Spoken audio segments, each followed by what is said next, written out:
Bonjour Pierre Claudio de Vescovi.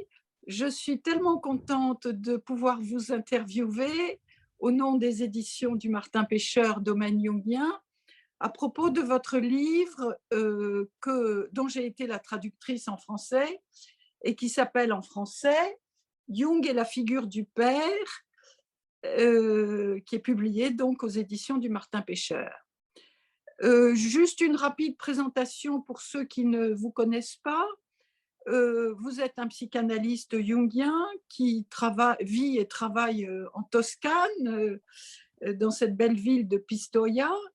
Et vous avez mené déjà plusieurs recherches qui ont été publiées autour en particulier de la genèse de l'œuvre de Jung et de sa jeunesse à partir des conférences de la société de la Zofingia et puis du travail autour du rapport de Jung aux Saintes Écritures, d'où vous est venue l'idée de lancer la recherche que vous publiez dans votre livre en italien Pro Bono Patris et en français Jung et la figure du père. D'où vous est venue cette idée?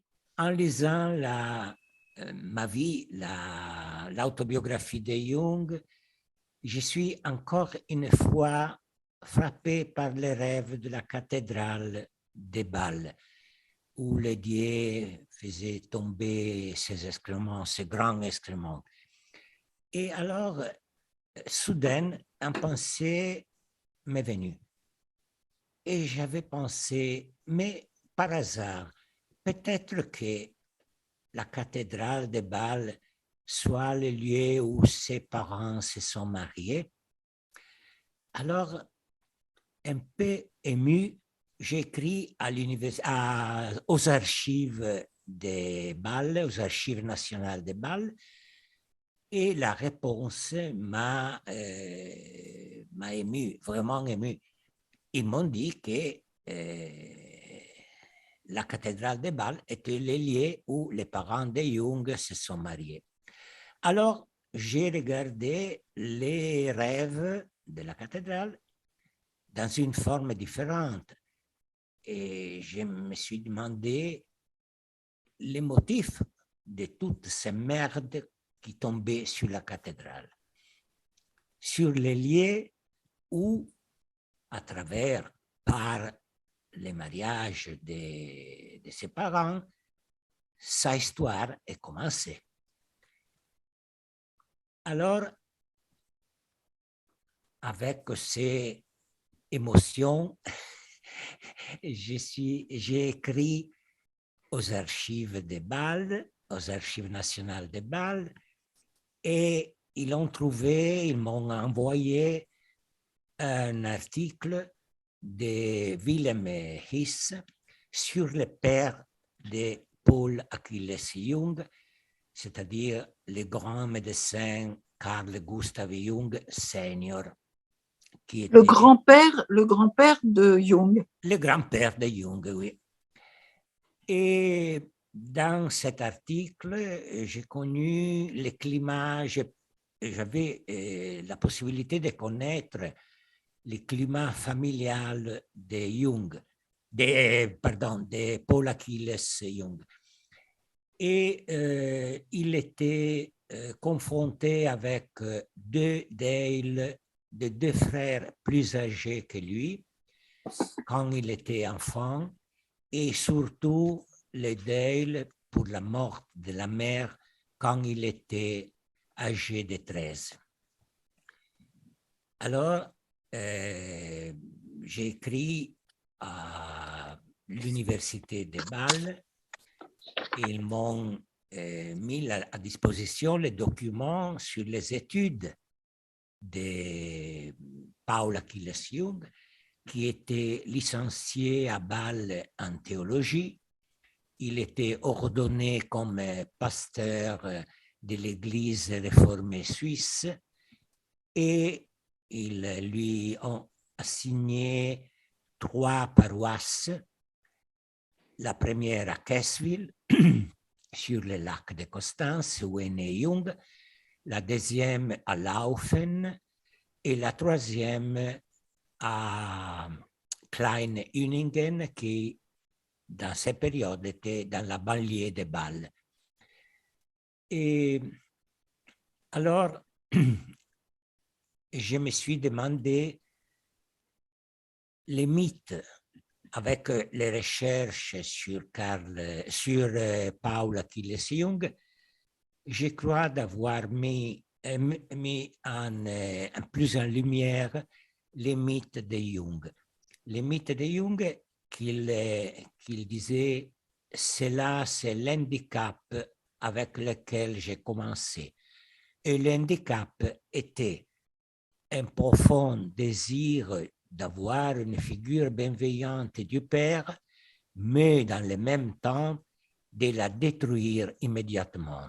Cela, c'était son handicap et son mythe qui a vécu surtout avec Bleuler dans la clinique psychiatrique de Zurich et avec Freud à Vienne par la correspondance. Donc, Pierre Claudio de Vescovi, vous nous dites bien comment la question de la filiation entre Jung et son père et ses ancêtres est au cœur de votre recherche. La question de la filiation, nous les psychanalystes, nous y sommes évidemment extrêmement sensibles, mais ce qui est très important et très intéressant dans votre travail, c'est que vous avez été à la recherche de qui était ce père Paul Achilles Jung, dont le portrait qu'en trace Jung dans ma vie est un portrait, si ce n'est négatif, plutôt ambivalent. Donc moi, j'ai envie de vous poser la question, qu'est-ce qui vous a le plus frappé dans les découvertes que vous avez faites à propos de cette figure paternelle de cet homme, Paul Achilles Jung? Qu'est-ce qui vous a le plus touché, le plus frappé? Oui, ce sont les choses qui sont oubliées, je crois, par les fils, par Carl Gustav Jung Jr., c'est-à-dire sa culture, parce qu'il était diplômé à Bâle, comme j'avais dit, en théologie. Il était ordonné pasteur de l'Église réformée suisse. En plus, il allait à Göttingen, en Allemagne, où il avait étudié pendant des ans en langue sémitique et s'est licencié, c'est-à-dire une spécialisation en langue sémitique arabe et juif.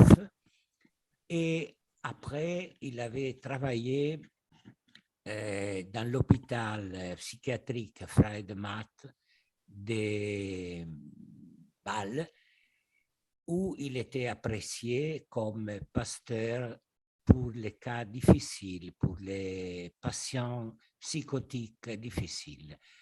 Et il était apprécié soit comme pasteur dans la paroisse de Klein-Uningen et soit comme pasteur protestant dans l'hôpital Friedemann. Et cela est souligné aussi par Henry Ellenberger dans son étude La découverte de l'inconscient, qu'il dit qu'il était apprécié dans les deux situations, les deux positions. Encore une chose qui m'a frappé a été sa personnalité, qui était une personnalité, un caractère pas agressif, pas désireux d'être en pleine lumière, contrairement à son père et à son fils. Et il était dévoué surtout à son travail dans l'hôpital Friedemann et dans sa paroisse avec les personnes de la paroisse de Klein-Uningen. Une autre chose importante que Jung souligne, Jung et les fils soulignent dans ma vie, c'est-à-dire qu'il souligne qu'il soutient que son père avait une crise religieuse, une crise de foi. Mais cela n'est pas vrai par mes recherches, parce que j'ai recherché et j'avais compris qu'il suivit les enseignements du théologien berlinois Schleiermacher, qui avait connu par son père. Son père avait travaillé à Berlin et avait connu Schleiermacher, et il en avait parlé avec son fils qui les connaît. Et encore, j'ai écouté des témoignages, un témoignage important, je crois, qui est celle de Suzanne Eggenberg-Jung, qui est la directrice du archive familial Jung à Zurich. Et elle a parlé avec d'autres collègues et personne n'a remarqué une crise de foi et de religiosité du pasteur Paul Achilles Jung. Je crois qu'il avait une foi et une religiosité différentes de celles de son fils, pas une crise religieuse. Sûrement, quelques jours, il aura eu quelques problèmes, quelques difficultés, mais pas une crise religieuse ou des fois. Oui, bon, ce sont des informations qui sont très importantes parce que, évidemment, elles nous éclairent aussi sur la question de la filiation, comme si la religiosité du père et l'intérêt de Jung pour le religieux et la question spirituelle ne pouvaient pas se rencontrer. Alors, vous soulignez dans votre livre, et je trouve que c'est très intéressant aussi, combien les biographes de Jung se sont d'une certaine manière, sauf Hélène Berger que vous venez de citer, et d'une autre manière Derdreber, se sont intéressés à amplifier et à commenter la position de Jung vis-à-vis de son père à partir de son autobiographie, à partir de ma vie, et ne sont pas allés chercher plus loin. Alors évidemment, les biographes ne sont pas des psychanalystes, vous êtes un psychanalyste, et donc le travail du psychanalyste, c'est évidemment d'aller chercher plus loin. Mais comment peut-on comprendre aussi que les Jungiens, d'une manière générale, enfin moi, à travers mes lectures et mes voyages, j'ai repéré que cette position de manque de confiance et de défi par rapport à la figure du père est quelque chose qui, dans la culture jungienne ou dans la communauté jungienne, est assez généralement partagé. Comment peut-on comprendre cette espèce d'aveuglement spécifique de la part des Jungiens quand ils n'interrogent pas, en tant qu'analyste, je dirais, cette question du rapport de Jung à son père? Mais je crois que ce qu'ont fait les biographes de Jung était de considérer ce que Jung dit dans son livre des souvenirs, dans Ma vie, ils ont oublié le début du livre. Ils ont oublié que Jung dit ce que dirait sera mon mythe, ma vérité, pas une vérité historique, c'est ma vérité. Et ils ont pris la vérité de Jung comme une vérité historique, c'est-à-dire tout ce qu'il a dit à propos de son père, ils l'ont traité comme une vérité historique, sans interroger, sans le travail d'un psychanalyste un peu historien, avec la passion de l'histoire. Et alors, ils ont pris tout ce que disait Jung comme vérité historique. Mais ils ont fait une erreur qui est très importante et très grave, je crois, parce qu'ils ont oublié l'importance question du rapport entre la vérité historique et la vérité narrative, la vérité mythique, qui est un nœud fondamental dans la psychanalyse, mais aussi dans les sciences historiques, dans la philosophie. Et c'est un nœud vraiment difficile, et peut-être pour cela, il est difficile de faire front, mais il est très important. Et dans notre travail de psychanalyste, cela c'est le cœur de notre travail, parce que nos patients parlent de leur passé, de leur vie passée, mais leur récit est un récit qui est un peu historique, mais un peu mythique. Et alors l'analyste a le travail de déployer ce qui est historique et ce qui est mythique. Je rappelle une phrase d'André Green qui, je crois, elle est très intéressante à ce propos. Il dit que la psychanalyse, c'est la construction d'un nouveau mythe sur une ancienne vérité historique. Tout à fait importante, cette introduction de André Green, qui nous permet aussi de nous relier à travers cette figure freudienne à ce que vous décrivez d'une manière très, très détaillée et très, très riche de à travers l'usage que vous faites de la correspondance entre Freud et Jung, de la relation que Jung a pu avoir avec des figures paternelles, soit celle de Bleuler à l'hôpital du Burgosli, soit celle de Freud dans la correspondance qu'ils ont échangée. Et je crois que c'est très intéressant dans votre travail de voir comment à la fois vous décrivez le besoin chez Carl Gustav Jung d'un référent de type paternel et en même temps comme quelque chose de ce qu'il ressent comme progressivement comme une domination devient insupportable et doit être détruit.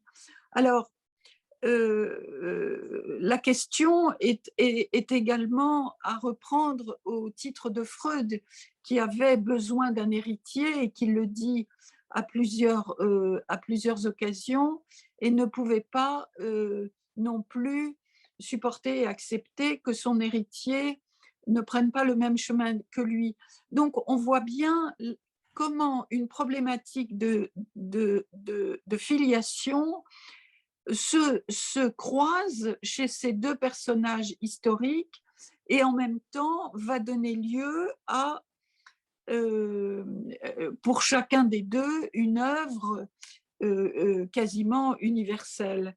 Donc, c'est pas tellement une question, mais j'avais envie de vous entendre un peu aussi commenter cette dimension de la relation entre Jung et ses figures paternelles que sont Bleuler et Freud. Oui, il faut faire une prémisse parce que j'avais dit que les mythes de Jung que je crois d'avoir mis en plus en lumière, c'est le mythe d'avoir besoin, un profond besoin d'une figure paternelle, mais dans le même temps, un profond besoin de la détruire. Et c'est là, je crois, qu'il dérive d'un mandat inconscient maternel de la personnalité nombre 2 de la mère, la personnalité de la nuit, de l'ombre, comme Jung l'a défini. Et je crois que cela était lié aux premières années de son mariage avec Paul Achilles Jung et des 3 fausses couches qui sont passées et qui ont déterminé, à mon avis, sa dépression et une attitude inconsciente, très fonde, comme on dit, de rage vers son mari, peut-être. Et le mandat est vers les filles de détruire tous les mains importants, tous les hommes importants. Et c'est représenté très bien dans les premiers rêves, c'est du phallus souterrain, où à la fin, la mère dit, la voix de la mère dit, attention, c'est lui, c'est le dévoreur des hommes, des personnes. Et alors, c'est là, je crois, est le mythe de Jung, le mythe qui l'a conduit, qui l'a accompagné par toute la vie, et surtout vers les hommes les plus importants pour lui sur le plan professionnel et culturel, mais aussi affectif. Il avait un très fort besoin d'une figure paternelle bienveillante, mais aussi un très fort besoin de la détruire en même temps.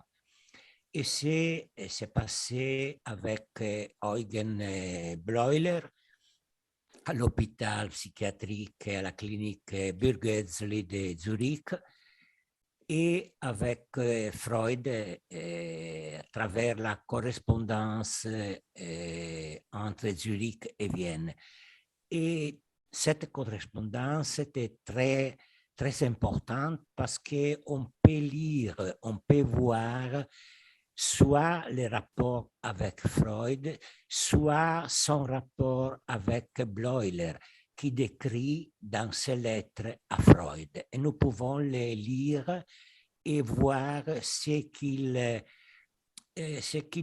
vivait, ce qu'il passait au Burgözli avec Bleuler, qui l'avait aidé à devenir professeur extraordinaire à l'université de Zurich à 30 années. Il lui avait affidé les laboratoires pour les recherches sur les réponses, les mots et les réponses qui a permis à Jung de formuler l'hypothèse des complexes affectifs, des atonalités affectives. Oui, et alors je trouve que c'est très intéressant de vous entendre décrire cette dimension psychique, psychanalytique, inconsciente du besoin de père et en même temps de sa destruction d'une certaine manière, parce que j'ai envie de dire que c'est aussi une dimension de votre livre qui nous introduit dans la modernité et à la question de la crise de la paternité aujourd'hui, par rapport à laquelle vous donnez des éléments de compréhension qui, même s'ils datent du 19e siècle, sont encore d'une grande actualité.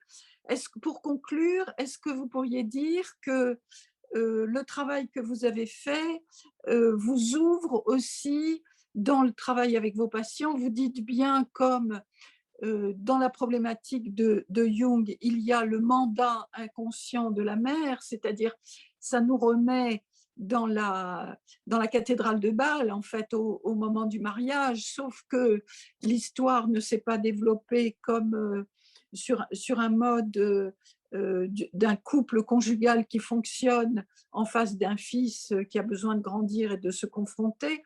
Est-ce que vous avez l'impression que votre travail vous amène aussi à reconsidérer le travail avec les patients d'une manière nouvelle, différente, plus approfondie? Oui, bien sûr.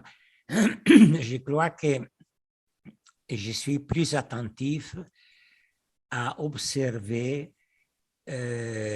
avec le travail avec mes patients, soit la génération de pères, soit la génération plus loin de grands-pères, pour observer s'il y a ce que Racamier décrit comme la transmission transgénérationnelle, qui est très important et qui, dans la psychanalyse, prend forme dans ces périodes, avant, au temps de Freud, n'était pas considéré. Et après, j'ai posé mon attention soit sur les aspects intérieurs, sur le monde intérieur du patient, avec les aspects symboliques, mythiques, etc., soit sur sa situation concrète et sur les rapports entre les deux. Parce qu'il est important n'avoir pas une psychanalyse pas équilibrée, mais la psychanalyse, comme dit Green, c'est l'étude de l'intérieur, du monde intérieur du patient, mais le monde intérieur du patient n'est pas dans le ciel, sur les nuages, c'est incarné dans le monde, dans la vie courante. Et enfin, je crois qu'il faut avoir une plus grande liberté vers la théorie jungienne, n'être pas des petits soldats qui font ce que Jung a dit, parce que Jung n'a dit rien sur le monde intérieur de l'enfant et de l'adolescent. Il a parlé surtout de l'importance des parents, de l'éducation, c'est-à-dire de ce qui est moins analytique et plus pédagogique, pouvons dire. Et alors, avec une plus grande liberté, on peut décider des mouvements de setting, des mouvements d'attitude, des libertés avec les enfants et les adolescents que nous avons dans notre cabinet. Merci. Je reconnais aussi là la parole d'un analyste d'enfants et d'adolescents qui nous replonge aussi dans les travaux que nous avons pu faire ensemble. Merci Pier Claudio de Vescovi. Je recommande vraiment aux lecteurs français la lecture de cet ouvrage qui a une grande originalité dans la littérature jungienne, en particulier publiée en France. Et les éditions du Martin Pêcheur sont très fières d'avoir été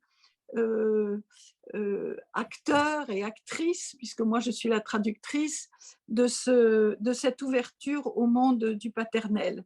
Donc je vous remercie, je vous dis au revoir, à bientôt, et nous allons en rester là pour aujourd'hui.